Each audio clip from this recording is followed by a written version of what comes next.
Hey everyone, Steven here from Redolessence, and welcome back to another fragrance review. I hope you're all doing well, and thank you so much for watching. And today we're going to be taking a look at a fragrance from the house of Prada. Now this is a 2006 release, and the fragrance is called Amber Pour Homme. So here is the bottle. This one was composed by Daniela Andrié, who is the in-house perfumer for the House of Prada. She has done everything from Infusion Dome to Infusion de Vetiver, de Iris, de Tuberose. She's done Luna Rossa Extreme, as well as this one and many other fragrances for the House of Bulgari, like some of the more exclusive fragrances from that brand. But she's done a lot of designer fragrances. Now, I do want everyone to note that there is an intense version of this fragrance. So, as a consumer, if you're looking to purchase the original, just make sure that the label doesn't say intense anywhere on it. I think that the two fragrances are very different in terms of their composition. I think the intense version, for a lack of a better word, is a more intense version. It's darker, richer. I would argue it's more sensual with the added resins to it that have a stronger presence in it. This is a little bit more on the soapier side, but we'll focus on that a little bit later on. Next up, let's take a look at the presentation. So on the box for Amber Pour Homme by Prada, it really only says Prada here on the front. Even though it says Pour Homme down here at the bottom, it doesn't say Amber Pour Homme on the box. Now this fragrance is also referred to as Prada Man, so please keep that in mind. This is what the box looks like. It has Prada written on this fabric here, which is adhered to the front. I think that that was a really nice touch, very classy. You have the UPC on the bottom with this serial number engraved in the corner here. Information like the concentration, the ingredients here on the very back, nothing at the top. That's pretty much it as far as the box goes. Now here's the bottle. I think that this is actually a very nice bottle. You have this mirror plate here in the front, and it says Amber Pour Homme on it. It also says resins from labdanum resin from France, patchouli from Indonesia, cardamom from Guatemala, and saffron from Spain. I like that touch. I like that addition here in the front. I do apologize for all the scratches on mine. I've actually traveled with this one extensively. I took it down to Atlantic City a few times with me when I used to make trips down there. So you have the lavender colored juice on the inside. I think is very, very cool. Sticker at the bottom with your important information. I also do want to note, you may find some bottles out there that have the bulb atomizer. So you squeeze it and it sprays out the juice. Cap comes off. It does not click into place, but the distribution on this one is excellent. I think this atomizer is very good. Sprays out a lot of juice relative to the concentration. And that was a presentation for Amber Pour Homme by Prada. My good friend Travis writes, "This is my go-to soapy scent, and this projects perfectly. I wish a lot of other fragrances had the quality and performance of this gem." Suvirnath continues by saying, "Soapy and clean, yet mildly resinous, with warming vanilla and saffron undertones. Exudes class. Just hoped it performed a little better. A definite try in my opinion." And Sai concludes by saying, "This one is nice, but Amber Pour Homme Intense is my forte." So getting straight to the point, the best way that I can describe this fragrance is that it smells a lot like soap. This is a very soapy, kind of like a powdery fragrance. And I know what a lot of people out there may be thinking. Alright, so this smells like soap, and Infusion Dome smells like soap, and Luna Rossa smells like soap, so what's the difference? You know, are these going to be redundant purchases for me? If I have one of these, do I need to buy Infusion Dome? Do I need to buy Luna Rossa? And my answer to that is yes, it's not going to be a redundant purchase. They do bear differences, even though they have a lot of similarities. And Daniela Andrié uses that soapy DNA in many of her fragrances. Some would even argue that Bottega Veneta actually has that soapy DNA in the background as well. So what really differentiates this fragrance from its other predecessors and successors that you see behind me? Well, this has the amber accord that is talked about. Now, as the name would imply, Amber Pour Homme, this is an interpretation of amber. This is Roja Andrié's interpretation of amber. Now, many people don't know, but amber doesn't really exist in perfumes. It's a fantasy note. The note of amber. Now, many perfumes contain an amber accord. Now, this amber accord is a prescribed blend of vanilla, labdanum, and benzoin. And if you want a sweeter amber, you would add more vanilla. If you want a smokier amber, you add more benzoin. If you want a slightly sweet powdery amber, you add labdanum. And that's what this fragrance contains. It has an emphasis on labdanum. Even if you read the label here in the front, the first note that it lists is labdanum from France. So it does have the emphasis on the labdanum resin. So I would argue that that's one of the strongest notes, because amber as a note is non-existent in perfumery. The amber that we usually think of, the fossilized amber that was found in the scarabs, actually went extinct with the dinosaurs. And whatever amber is left over has such a low odor profile that its use in perfumery would be trivial next to insignificant. So this one has labdanum, but the thing that really allows it to stand out in that amber accord is the use of the note of saffron. Now, saffron is a type of spice. It's used in a lot of Eastern cuisine, and it has this herbal, airy, spicy kind of a characteristic. So in this fragrance, it has that, it almost evokes, like, just like the color of the bottle, kind of like a lavender feel. Whenever you smell this one, it has like this violet, light violet lavender aura to it that I really, really like, even bordering on periwinkle. It's a beautiful smell, and if you want a spicy interpretation of soap, you go with this fragrance.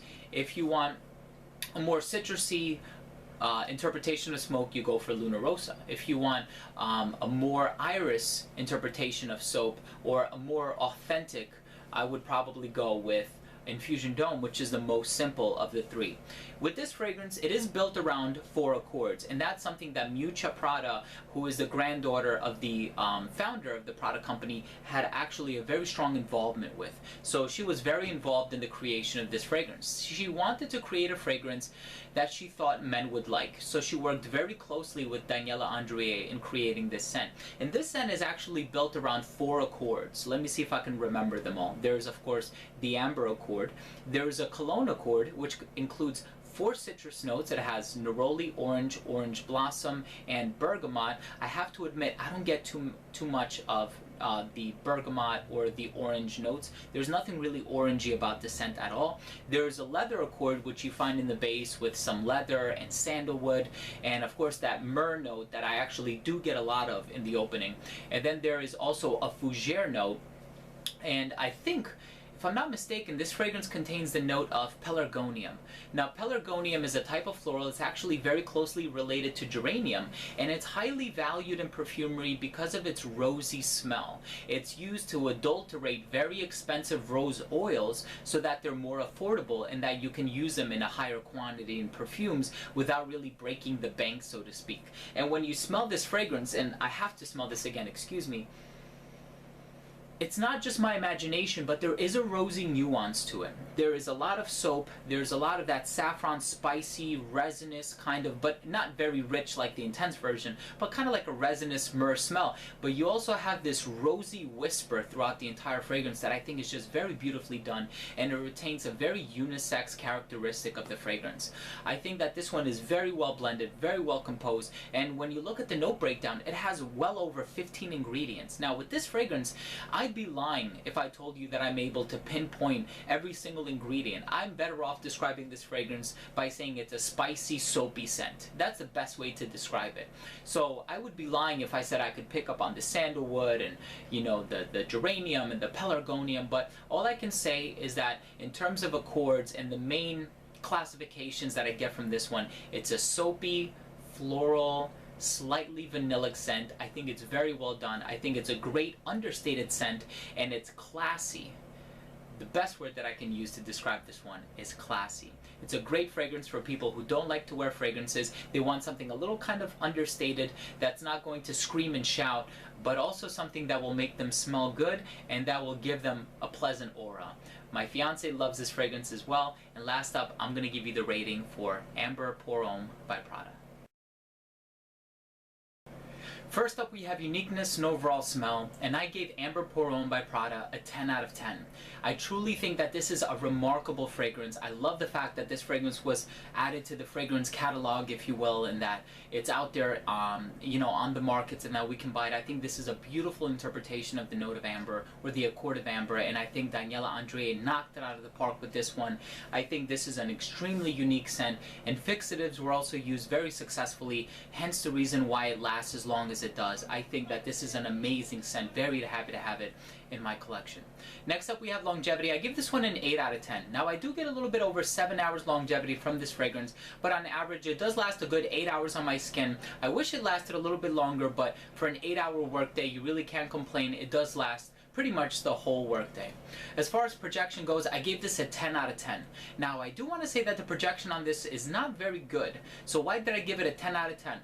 For a fragrance of this compositional nature, you want it to be understated. You don't want it to completely envelop the room and scream and shout and jump up off your skin and be obnoxious. But you want something that will radiate within an arm's length, something that people will smell when they get close to you, but not something that's going to leave a taste in their mouth or something that's going to choke them out.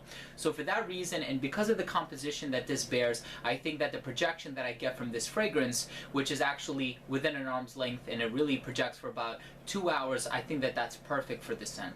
As far as versatility goes, this is an 8 out of 10. Now I do think that this is a unisex scent, despite the fact that it's marketed for men. I think this would actually work a little bit better in the warmer months. I think it wouldn't bear the dead of winter. I think that because of the performance, this would actually work better in the hotter months. I think anybody of any age could wear this. There's never a bad time to smell soapy or clean or powdery. And I think that in terms of occasions, this could work casually, suit and tie, shirt and tie, just not on a night out. Even though it does contain vanilla and some sweet resins, I would probably want to reach for something a little bit sweeter than this fragrance. And last up, in terms of presentation, I think that the box and the bottle is actually kind of nice and unique, especially if you go all out with the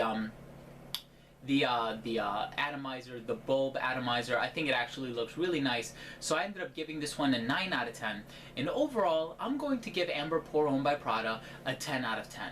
I think that this is a great fragrance. It's one that does get talked about a lot. It's one that doesn't get talked about with such high regard, but I actually really enjoyed this fragrance. I think that this is a great addition to the fragrance catalog. I love the fact that I can go out there to my local Sephora and I'm still able to purchase this scent, despite the talk that there has been a reformulation on it. I think that this one is a beautiful interpretation of the note of amber. There's no other scent on the market quite like it. I think this is a totally unique scent, and I'm very happy to have it in my collection, and that's an understatement. So there you have it, guys. That was my review on Amber Pour Homme by Prada. If you own or have tried this fragrance, please let me know what you think by leaving a comment down below. Also, please don't forget to rate and subscribe for future videos. So again, thank you very much for watching. This has been Steven with another fragrance review for Redolessence. I'll see you soon.